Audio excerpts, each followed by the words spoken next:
Madame la présidente, monsieur le ministre, madame la présidente de la commission spéciale, monsieur le rapporteur, mes chers collègues. L'artificialisation des sols doit faire l'objet d'une attention particulière dans notre pays. Ce n'est plus un sujet de controverse. Nous nous sommes fixés collectivement des règles de réduction dans ce domaine. Cela fait maintenant l'unanimité, nous le disons tous ici depuis tout à l'heure. Ce que nous nous apprêtons à faire aujourd'hui, c'est rendre ces règles plus applicables et en prise avec la réalité des territoires. Là encore, c'est tout simplement du bon sens et cela répond aux inquiétudes du terrain qui nous remontent. Je me réjouis que cela se passe ici, dans cette enceinte qui connaît si bien le rythme de nos territoires, leurs particularités, leur histoire et tout ce dont ils sont capables. Dans cette enceinte, monsieur le ministre, que vous connaissez particulièrement bien. Nos transitions, quelles qu'elles soient, viendront du dynamisme du terrain, des femmes et des hommes qui y créent et des élus qui les accompagnent. Et nous sommes, ici, les représentants de ces élus et de ces territoires.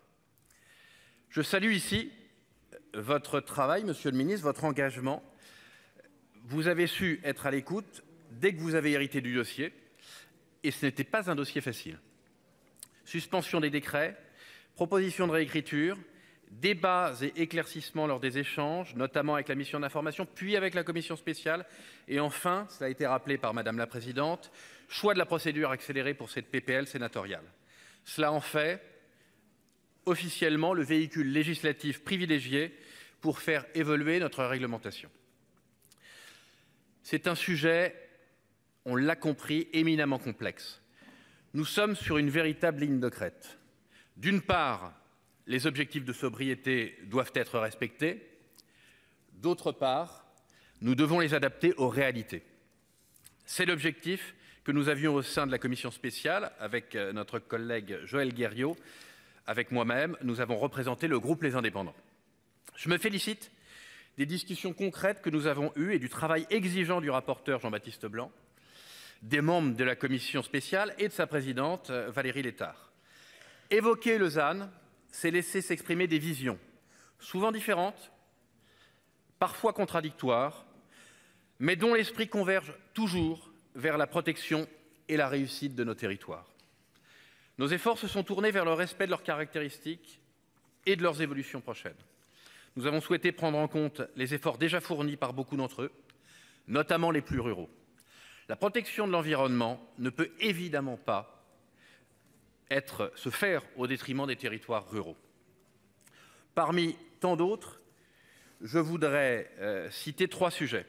Tout d'abord, cela a été évoqué, la comptabilisation des projets d'ampleur et d'intérêt au sein des objectifs du ZAN. Notre réindustrialisation passera par ces projets.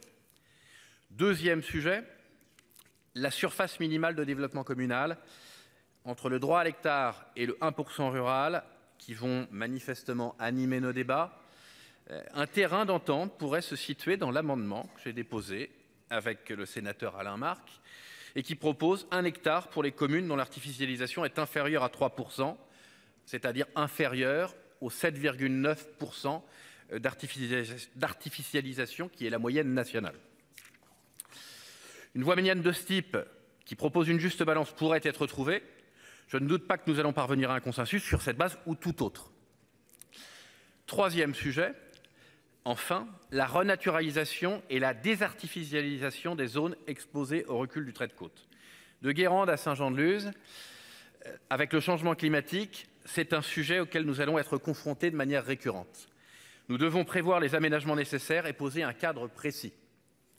Voilà, mes chers collègues, je ne doute pas que nous garderons collectivement chevillé au corps l'intérêt des Français et que nous ajusterons nos objectifs pour rendre notre transition à la fois possible et équilibrée.